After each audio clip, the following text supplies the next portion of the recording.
Hello students, welcome to Urban Club Academy. Okay, so last క్లాస్లో మనం problem solve చేసాం కదా. ఎఫిషియన్సీ ప్రాబ్లమ్స్, వోల్టేజ్ రెగ్యులేషన్ తక్కువ problems solve చేసాం. 1 or 2 ప్రాబ్లమ్స్ సాల్వ్ చేసినట్టున్నాం. ఓకే, ఇంకా చేద్దాము. Okay, so some more problems solve చేసాం, OC test and SC test. Okay, so next concept, ఇది కూడా చాలా ఇంపార్టెంట్ కాన్సెప్టే. ప్రాబ్లమ్స్ వైజ్గా అండ్ ఎస్ఎస్సి జేఈలో కూడా అడుగుతారు, అండ్ ఆఫ్ కోర్స్ ఆర్ఆర్బి జేఈలో అడుగుతారు. ఈ సెట్లో కూడా 1 or 2 క్వశ్చన్స్ అడిగే ఛాన్సెస్ ఉంటాయి. ఓకే, సో చూద్దాం. And of course all AE ఎగ్జామ్స్కి డెఫినెట్గా టాపిక్ అనేది చాలా చాలా important topic. Okay, so topic ఏంటంటే eddy current losses, eddy current and hysteresis losses, hysteresis losses. Okay, so ఇప్పటివరకు మనం కాపర్ లాసెస్ గురించి మాట్లాడుకున్నాం. అంటే కాపర్ లాసెస్ ఈ లోడ్లో ఇచ్చి full load copper loss find out చేయమంటే ఎలా ఫైండ్ అవుట్ చేయాలి, or full load copper losses ఇచ్చి సమ్ లోడ్ దగ్గర ఫైండ్ అవుట్ చేయమంటే ఎలా ఫైండ్ అవుట్ చేయాలి మాట్లాడుకున్నాం. Okay, and of course problems కూడా కొన్ని సాల్వ్ చేసాం. Next concept eddy current and hysteresis losses.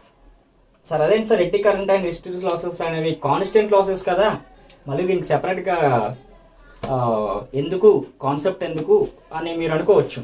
Okay, so చూద్దాం. ఫస్ట్ కాన్సెప్ట్ చూసి నిజంగానే కాన్స్టెంట్ లాసెస్ కాదా అనేది చెక్ చేద్దాం. ఓకేనా, సో ఎడ్డీ కరెంట్ లాసెస్ మనం ఆల్రెడీ మాట్లాడుకున్నాం. So PE is equal to KE. Okay okay, constant factor.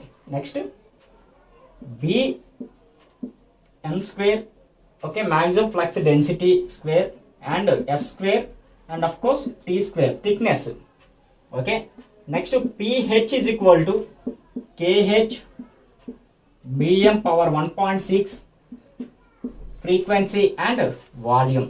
Okay, so thing ఏంటంటే సో మనం అబ్జర్వ్ చేస్తే PE proportional to which parameters, KE constant and thickness కూడా కాన్స్టెంట్ కదా, constructional కదా, design కదా, constructional parameter కదా థిక్నెస్ అనేది. సో వన్స్ కన్స్ట్రక్షన్ కంప్లీట్ అయిపోతే థిక్నెస్ అనేది కాన్స్టెంట్. సో అప్పుడు PE proportional to BM square and F square, BM square and F square. అలానే PH proportional to KH constant and volume of the core constant. So BM 1.6 and frequency, only frequency, not square of frequency, only frequency. Okay, so eddy current loss is proportional to bm square and f square, hysteresis loss is proportional to bm 1.6 and frequency. Okay, next, so the thing ఏంటంటే emf induced. ఒకసారి emf calculation దగ్గర కొద్దాం. So 4.44 f pi m n, అంతేనా, f pi m n. So ఇదే ఈని 4.44 f పై ఎంని ఎలా రాసుకోవచ్చు, BM by A కింద రాసుకోవచ్చా, and N BM by A కింద రాసుకోవచ్చు కదా. మ్యాక్సిమం ఫ్లక్స్ డెన్సిటీ అమ్మా, maximum flux density is equal to ఏంటి, flux into area of the cross సెక్షనే కదా. సో నేను మ్యాక్సిమం ఫ్లక్స్ గురించి రాస్తున్నా, సో అప్పుడు బిఎం బై ఏ కదా అవుతుంది. ఓకే, సో ఇక్కడ ఈ proportional to which parameters, 4.44 constant and number of turns constant. Once number of turns complete అయిపోతే మనం అది వ్యారీ అవ్వదు కదా. నెక్స్ట్ ఏరియా కూడా కాన్స్టెంటే కదా, ఏరియా కన్స్ట్రక్షన్ పారామీటర్ కదా. సో ఈ proportional to frequency and BM. Okay, so ఇందులో నుంచి నేను బిఎం ప్రపోర్షనల్ టు ఈ బై వి అంట, ఈ బై ఎఫ్ అంట, సరిపోయిందా, ఈ బై ఎఫ్. ఓకే, సో ఈ పారామీటర్ని మనం వి కింద రాసుకోవచ్చా. Okay, voltage by frequency, voltage by frequency. So ఫైనల్గా BM proportional to voltage by frequency, okay, so ఈ బిఎం, ఈ మ్యాక్సిమం ఫ్లక్స్ డెన్సిటీని తీసుకెళ్ళి ఇందులో సబ్స్టిట్యూట్ చేయండి. PE is equal to, okay, PE equal to BM square అంటే V square by F square. Okay, V square by F square into F square. Okay, next PH proportional to v 1.6 by f 1.6 into frequency. ఇక్కడ వరకు క్లియరా, so next point so point ఏంటంటే eddy current losses and hysteresis losses అనేవి ఏ parameters మీద depend అవుతుందమ్మా? ఏ parameters depend అవుతుంది? ఫ్లక్స్ డెన్సిటీ అండ్ ఫ్రీక్వెన్సీ మీద డిపెండ్ అవుతుంది. ఎగైన్ ఫ్లక్స్ డెన్సిటీ దేని మీద డిపెండ్ అవుతుంది? వోల్టేజ్ అండ్ ఫ్రీక్వెన్సీ మీద డిపెండ్ అవుతుంది. వోల్టేజ్ అండ్ ఫ్రీక్వెన్సీ మీద డిపెండ్ అవుతుంది. ఓకే, ఒకసారి అరేంజ్ చేస్తున్నా, వెయిట్ ఎ మినిట్. సో ఫైనల్గా పాయింట్స్ ఏంటమ్మా? ఎడ్డీ కరెంట్ లాసెస్ అనేవి Vm square F square and hysteresis losses అనేవి Vm 1.6 frequency. Okay, so eddy current losses అనేవి V square F square into F square. Next PH V 1.6 by F 1.6 into frequency. Okay, so ఇక్కడ నుంచి కొంచెం జాగ్రత్తగానండి. So ఫైనల్గా eddy current losses అనేవి దేని మీద డిపెండ్ అవుతున్నాయి? ఫ్లక్స్ డెన్సిటీ అండ్ ఫ్రీక్వెన్సీ, అలానే voltage and frequency. Flux density and frequency, voltage and frequency.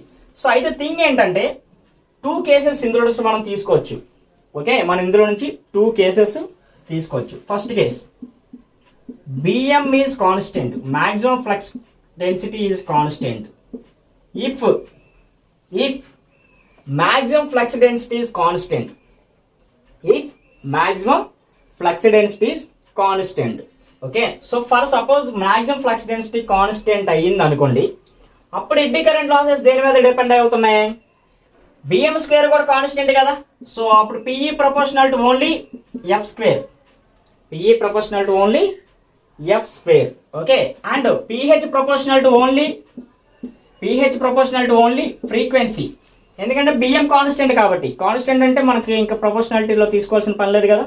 Okay, so ఇక్కడ కూడా ప్రపోర్షనాలిటీలో తీసుకోవాల్సిన పని లేదు. So PE proportional to F square, PH proportional to frequency. First case ఏంటమ్మా? Flux density constant. In case constant అయితే మనకు problem లేదు, direct eddy current losses అనేవి స్క్వేర్ టైమ్స్ ఆఫ్ ఫ్రీక్వెన్సీ మీద డిపెండ్ అవుతుంది. హిస్టెరిసిస్ లాస్ అనేవి ఫ్రీక్వెన్సీ మీద depend అవుతుంది. Second one, Bm is not constant. Bm is not constant. Okay, Bm is not constant. So not constant అంటే ఇదే కదా ఇప్పుడు. Okay, Bm is not constant. So not constant. So and Bm is V square by F square. So PE proportional to V square by F square. So F square cancel చేయొచ్చు కదా. క్లియరా? F square and F square cancel చేయొచ్చు కదా. So PE proportional to V స్క్వేరే కదా. BM maximum flux density అనేది constant కాకపోతే, okay, not constant. So BM is equal to నేను V square by F square రాసుకున్నా. Okay, so and into F square కదా. So ఈ ఎఫ్ స్క్వేర్ క్యాన్సిల్ అయిపోతాయి కదా. సో ఫైనల్గా మనకి ఏముంది? Only V square. So maximum flux density అనేది కాన్స్టెంట్ కాకపోతే ఎడ్డీ కరెంట్ లాసెస్ అనేవి దేని మీద డిపెండ్ అవుతుందమ్మా? స్క్వేర్ టైమ్స్ ఆఫ్ వోల్టేజ్ మీద డిపెండ్ అవుతుంది, సోర్స్ వోల్టేజ్ మీద. ఓకే, అలానే ఎడ్డీ కరెంట్ హిస్టెరిసిస్ లాస్లో ఏమవుతుంది? V 1.6 by F 1.6, F power of 1 కిందకి వెళ్తే -1. ఓకే, -1. సో ఫైనల్గా V 1.6 by F 0.6. Okay, so eddy current loss, hysteresis losses proportional to V 1.6 by F 0.6. క్లియరా? ఓకే, సో ఇందులో 2 cases ఉంటాయమ్మా. ఒకటి, మ్యాక్సిమం ఫ్లక్స్ డెన్సిటీ కాన్స్టెంట్ అయితే ఏమవుతుంది? ఓకే, ఎడ్డీ కరెంట్ లాసెస్ అనేవి దేని మీద డిపెండ్ అవుతాయి. ఇంకొకటి, మ్యాక్సిమం ఫ్లక్స్ డెన్సిటీ అనేది కాన్స్టెంట్ కాకపోతే ఎడ్డీ కరెంట్ లాసెస్ అనేవి దేని మీద డిపెండ్ అవుతుంది. ఓకే, చాలా చాలా చాలా చాలా ఇంపార్టెంట్. ఓకే, చాలా చాలా ఇంపార్టెంట్. ఓకే, డైరెక్ట్ బిట్స్ కూడా వస్తాయి, ప్రాబ్లమ్సే కాకుండా డైరెక్ట్ బిట్స్ కూడా అడుగుతాడు. Maximum flux density is not constant అని అడుగుతాడు. Okay, then eddy current losses are depends upon which parameter? Only voltage మీద మాత్రమే డిపెండ్ అవుతుంది, ఫ్రీక్వెన్సీ మీద డిపెండ్ అవ్వదు. ఓకే, ఒకవేళ కాన్స్టెంట్ అయితే ఓన్లీ ఫ్రీక్వెన్సీ మీద మాత్రమే డిపెండ్ అవుతుంది, వోల్టేజ్ మీద డిపెండ్ అవ్వదు. క్లియరా? ఇక్కడ వరకు క్లియరా? ఓకే, ఇంకా ఉంది, ఇంకా కంప్లీట్ చేయాలి. ఇక్కడ వరకు క్లియర్ కదా? ఓకే, సో నోట్ చేసుకోండి, ఇవి రెండు నోట్ చేసుకోండి. ఓకే, ఇది అలా నోట్ చేసుకోండి better. Okay, next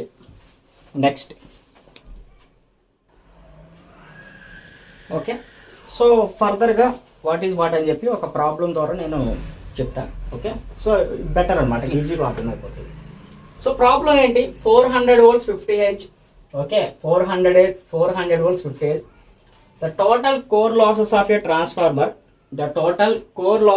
a transformer was found to 3200. Okay, at 400 volts 50 Hz.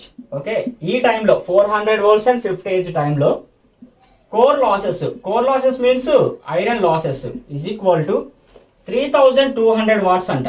3200 watts. Okay, so P iron losses 1. Next, at 200 volts 25 Hz, how much core iron losses? 1000 watts. How much? 1000 watts. అయితే hysteresis and eddy current losses at 400 volts 50 Hz how much అంత అని అడుగుతున్నాడు. ఓకేనా? So question ఏంటంటే, ఒక transformer తీసుకున్నాడు, ఆ ట్రాన్స్ఫార్మర్కి 400 volts 50 Hz supply ఇచ్చాడు. ఆ టైంలో ఐరన్ లాసెస్ అనేవి 3200 watts వచ్చాయంట.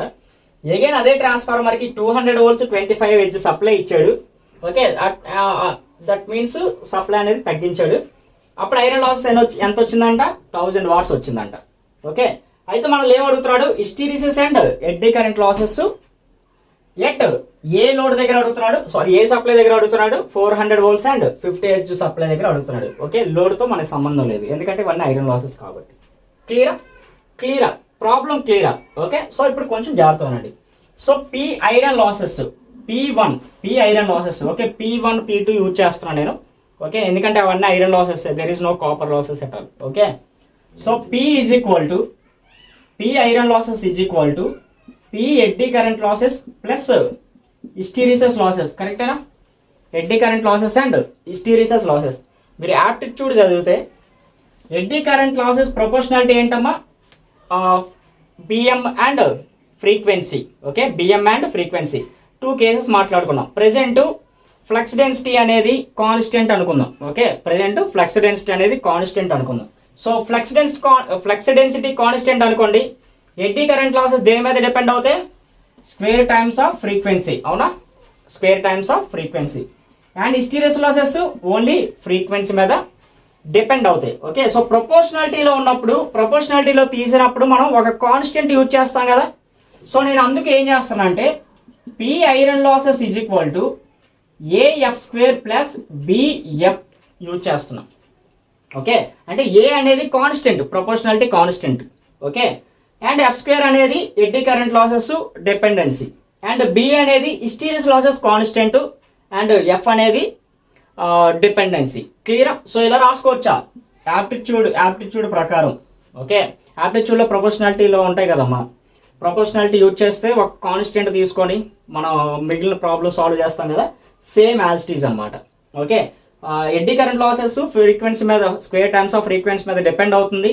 అండ్ మిగిలిన కాన్స్టెంట్స్ అనేవి ఏతో నేను రిప్రజెంట్ చేస్తున్నాను. అగైన్ సేమ్ ఫ్రీక్వెన్సీ మీద డిపెండ్ అవుతుంది. మిగిలిన కాన్స్టెంట్స్ మొత్తం బీతో రిప్రజెంట్ చేస్తున్నాను. క్లియర్ ఇక్కడ వరకు? సో ఫైనల్గా P iron loss is equal to AF square plus BF. And ఫర్దర్గా నేను ఏం చేస్తున్నాను అంటే ఈ ఫార్ములాని ఇంకొంచెం మనం బెటర్గా మనకి సాల్వ్ అవ్వడానికి ఇందులో నుంచి ఫ్రీక్వెన్సీని కామన్ తీస్తున్నాను. ఫ్రీక్వెన్సీ కామన్ తీస్తే P iron by frequency is equal to AF plus B కింద రాసుకోవచ్చా? వెరీ ఇంపార్టెంట్ ఫార్ములా ఇది. Okay, very important formula. P iron F is equal to AF plus B. క్లియరా ఇది? క్లియరా? ఓకే, సో ఇప్పుడు problem దగ్గరికి రండి. ప్రాబ్లంలో ఏంటి? ఫస్ట్ మనం 2 కేసెస్ ఉన్నాయి కదా. 2 కేసెస్ ఏంటి? ఒకటి మ్యాక్సిమం ఫ్లక్స్ డెన్సిటీ కాన్స్టెంటా or maximum flux density not కాన్స్టెంటా అనేది చెక్ చేయాలి. సో ఎలా చెక్ చేస్తాం? బిఎం ఈజ్ ఈక్వల్ టు ఏంటి? BM is equal to voltage by frequency కదా. BM is equal to voltage by frequency కదా. సో మనం ఈ సప్లై యూజ్ చేసినప్పుడైనా ఓకే, మనం ఏదర్ ఈ సప్లై ఇచ్చినప్పుడు అండ్ ఈ సప్లై ఇచ్చినప్పుడు ఫ్లక్స్ డెన్సిటీ వ్యారీ అవుతుందా లేదా అనేదే కదా constant meaning.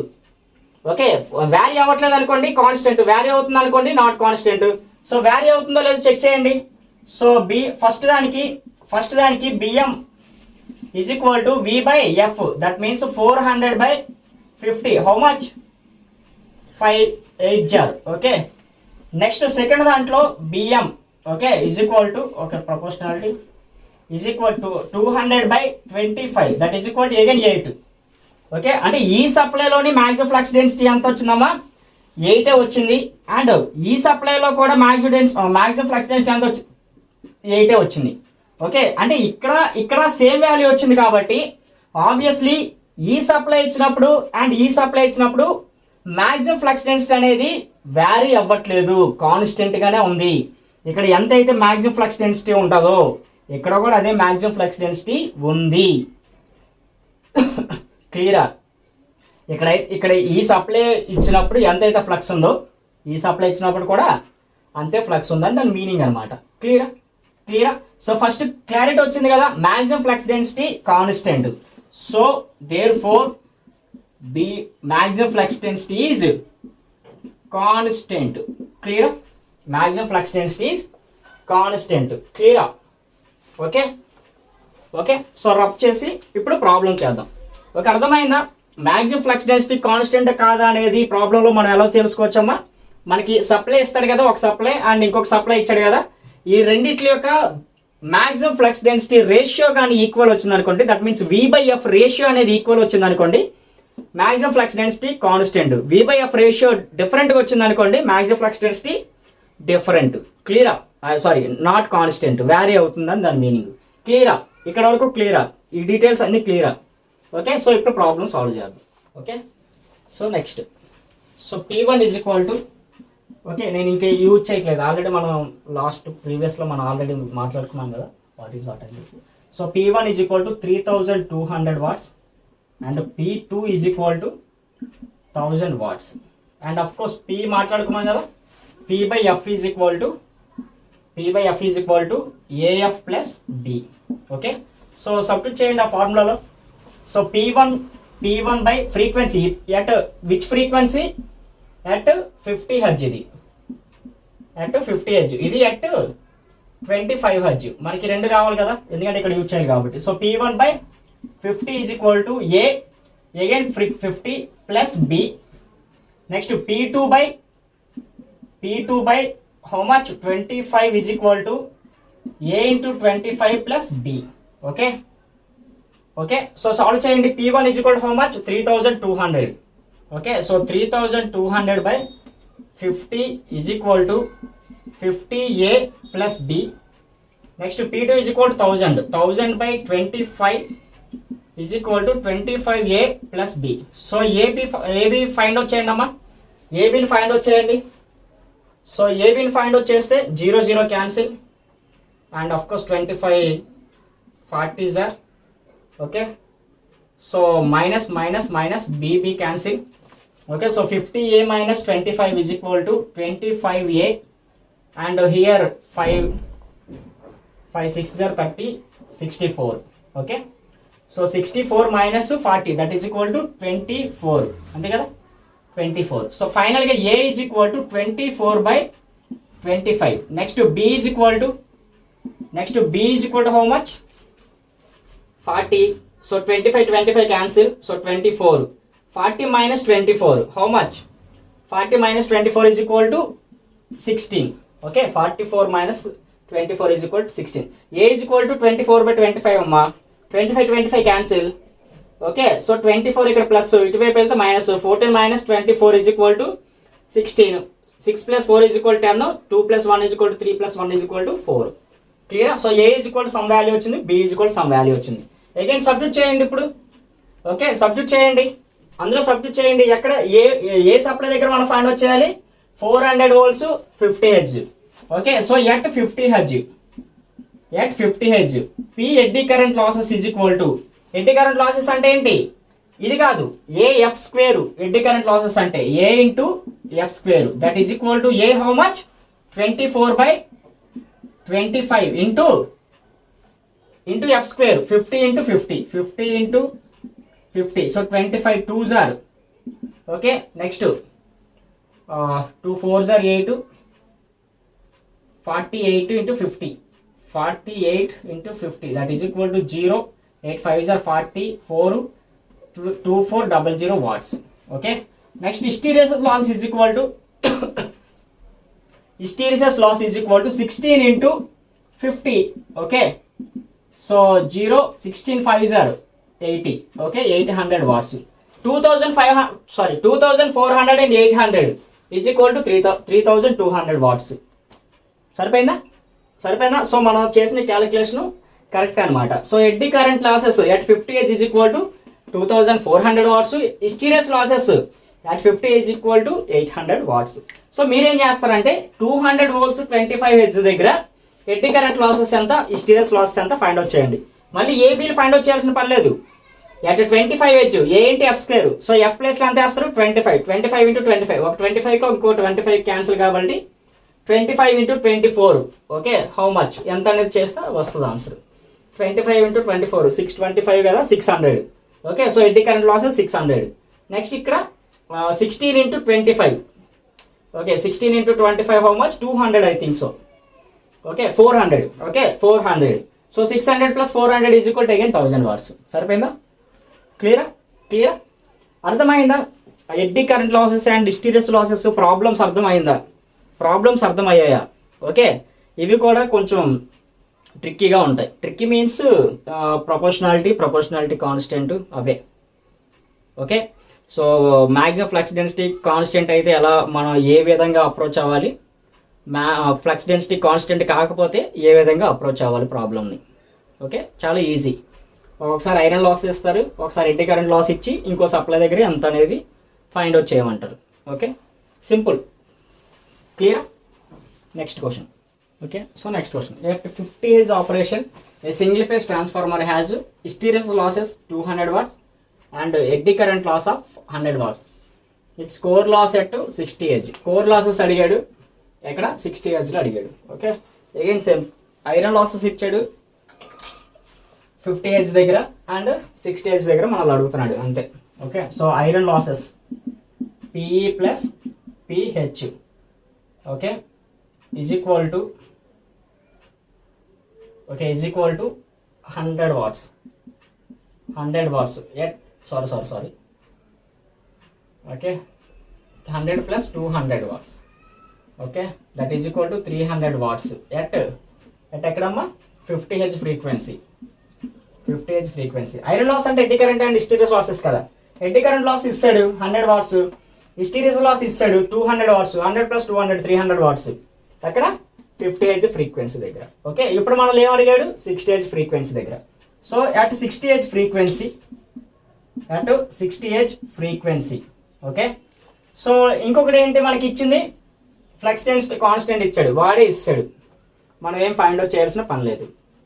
Flux density constant అని వాడే మెన్షన్ చేస్తాడు, సో ప్రాబ్లం లేదు. సో ఎడ్డీ కరెంట్ లాసెస్ని ఫైండ్ అవుట్ చేయండి. ఫ్లక్స్ డెన్సిటీ కాన్స్టెంట్ అయితే ఎడ్డీ కరెంట్ లాసెస్ దేని మీద proportionality, F square, okay, square times. So PE1 is equal to F2 by F1 whole square, okay, or double square, okay. So PE2 కదా మనం find out చేయాల్సింది. So PE2 is equal to F2 is 60 Hz, and F1 is 50 Hz. So PE1, okay, PE1, okay, ఈ కదా PE1 100 watts. చూసారు, given data రాసుకోవచ్చు, ప్రతి దగ్గరికి వెళ్ళి వెతుక్కోవాల్సి వస్తుంది, ఓకే. సో 100 watts, అందుకనే మీకు గివెన్ డేటా రాయమని చెప్తున్నది. So how much 120, wait a minute, whole square కదా, okay, whole square, okay.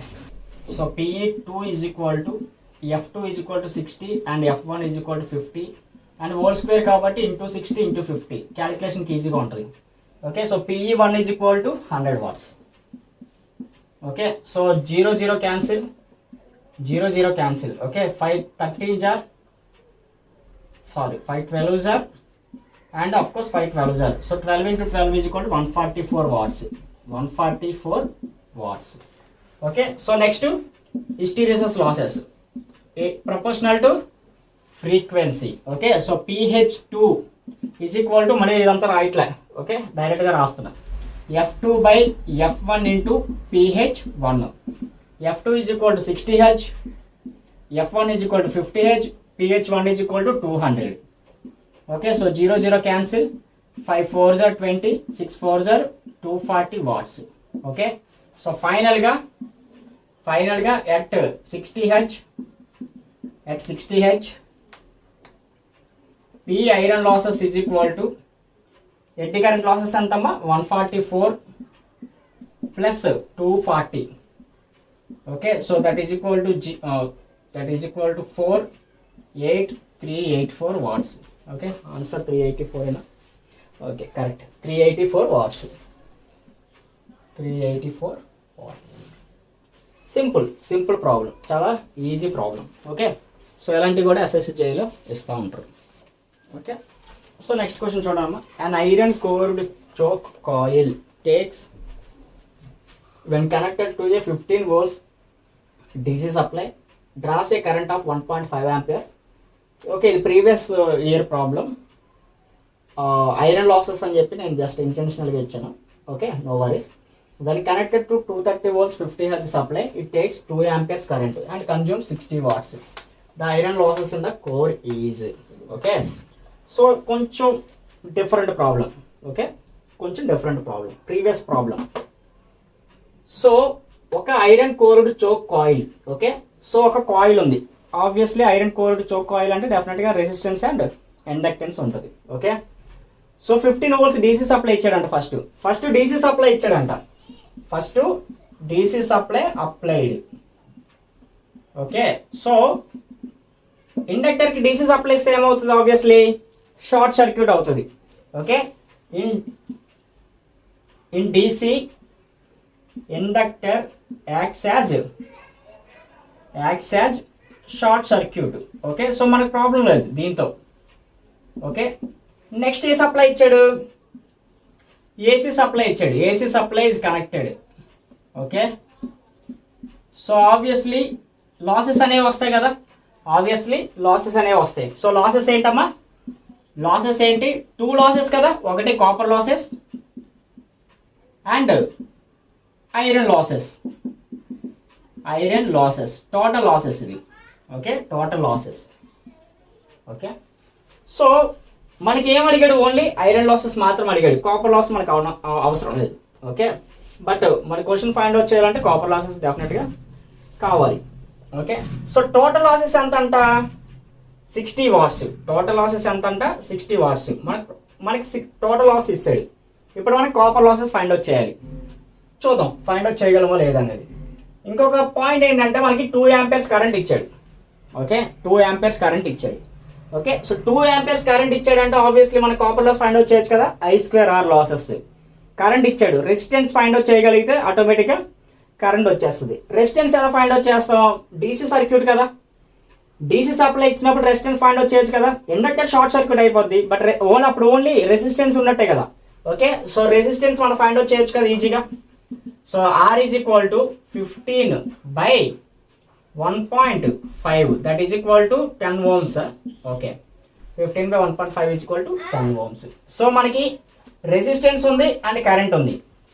I2R that is equal to 2 square into 10 and iron losses PI. Okay, iron losses PI.